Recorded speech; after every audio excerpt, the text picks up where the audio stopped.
গত 7 দিনের বেশি হয়ে গিয়েছে পেহেলগাঁওয়ের ঘটনা। 22 তারিখ অর্থাৎ গত মঙ্গলবারের ঘটনা। এখনো পর্যন্ত কিন্তু গতকাল প্রধানমন্ত্রী তিনি ইতিমধ্যেই সেনাবাহিনীকে যেমন পূর্ণ স্বাধীনতা দিয়েছেন প্রত্যাঘাতের সিদ্ধান্ত নেওয়ার, তার পাশাপাশি এই নিয়ে টানা 6 দিন ধরে কাশ্মীরে সংঘর্ষ বিরতি লঙ্ঘন করছে পাকিস্তান, যেখানে নিয়ন্ত্রণ রেখা বরাবর বিনা প্ররোচনায় তারা গুলি চালাচ্ছে এবং উল্টো দিকে এপার থেকেও কিন্তু তার সমুচিত জবাব দেওয়া হচ্ছে। P4 insulated water tanks,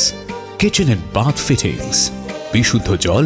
সুস্থ জীবন, P4 আজীবন।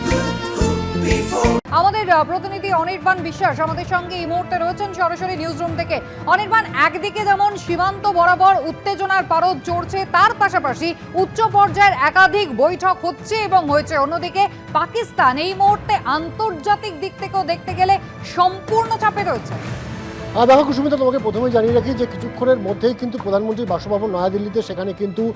কেন্দ্রীয় মন্ত্রিসভার যে নিরাপত্তা বিষয়ক কমিটি রয়েছে সেই কমিটি কিন্তু বৈঠকে বসতে চলেছে। অমিত শাহ থেকে শুরু করে রাজনাথ সিং তারা কিন্তু একে একে প্রধানমন্ত্রীর বাসভবন সেখানে কিন্তু পৌঁছেছেন এবং সেখানে কিন্তু গুরুত্বপূর্ণ এই বৈঠক, সেই বৈঠক হতে চলেছে। আমরা দেখেছি গতকাল সন্ধ্যাবেলাতে তিনি তিন বাহিনীর প্রধানকে নিয়ে বৈঠক করেন। সিডিএস ছিলেন, অজিত দোভাল ছিলেন এবং প্রতিরক্ষা মন্ত্রী ছিলেন। সেই বৈঠকের পরেই কিন্তু আমরা জানতে পারি যে প্রধানমন্ত্রী কিন্তু তিন বাহিনীকে পরিষ্কার জানিয়ে দিয়েছেন যে তাদের যে কোনো ধরনের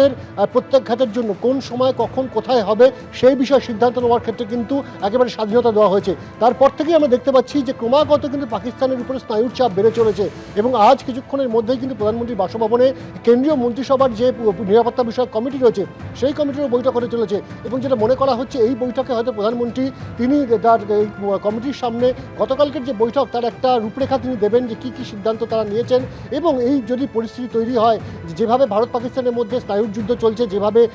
লড়াইয়ের দিকে এগিয়ে যাচ্ছে এবং প্রত্যাঘাত হবে সে শুধুমাত্র সময়ের অপেক্ষা, কিন্তু সেই প্রত্যাঘাত হওয়ার পরে ভারতকে কী কী ধরনের পরিস্থিতির মোকাবিলা করতে হতে পারে সেই সমস্ত বিষয়ে কিন্তু আলাপ আলোচনা হওয়ার সম্ভাবনা রয়েছে। অন্যদিকে আমরা যদি দেখি যে ফারুক আহমেদ নামে একজন জঙ্গির কথায় বাহিনী কিন্তু কিছুদিন আগেই কুপওয়াড়াতে সেখানে কিন্তু বাহিনী তারা কিন্তু উড়িয়ে দিয়েছিল এবং সেই ফারুক আহমেদের যোগ কিন্তু পাওয়া যাচ্ছে পেহেলগামের যে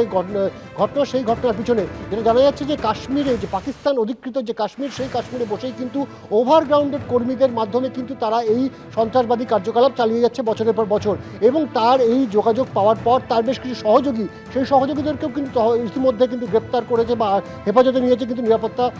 যে তদন্তকারী সংস্থাগুলো এবং স্বাভাবিকভাবে যেটা মনে করা হচ্ছে যে পাকিস্তানকে কিন্তু ঘরে বাইরে চাপের মধ্যে ফেলতে চাইছে একেবারে ভারত। আমরা জানি যে এই ঘটনার পর থেকেই কিন্তু বেশ কিছু কূটনৈতিক পদক্ষেপ নেওয়া হয়েছিল, যার মধ্যে অন্যতম ছিল সিন্ধু জল বন্ধ করে দেওয়া। স্বাভাবিকভাবে এই মুহূর্তে দাঁড়িয়ে আজকে এই যে নিরাপত্তা কমিটির যে নিরাপত্তা বিষয়ক যে বৈঠক রয়েছে মন্ত্রিসভার, সেই বৈঠকের পর কী কী সিদ্ধান্ত হয় সেদিকে কিন্তু অবশ্যই নজর থাকবে এবং তার পাশাপাশি এটাও নজরে রাখতে হবে যে তিন বাহিনী কখন কোথায় কীভাবে প্রত্যাঘাত নামিয়ে আনছে পাকিস্তানের উপর। এবং তুমি জানো যে গতকালই কিন্তু আমরা দেখেছি যে ইউনাইটেড নেশনসের যিনি সেক্রেটারি জেনারেল যিনি রয়েছেন তিনি কিন্তু ভারতের বিদেশমন্ত্রী এস জয়শঙ্করের সঙ্গে কথা বলেছেন, পাশাপাশি পাকিস্তানের প্রধানমন্ত্রী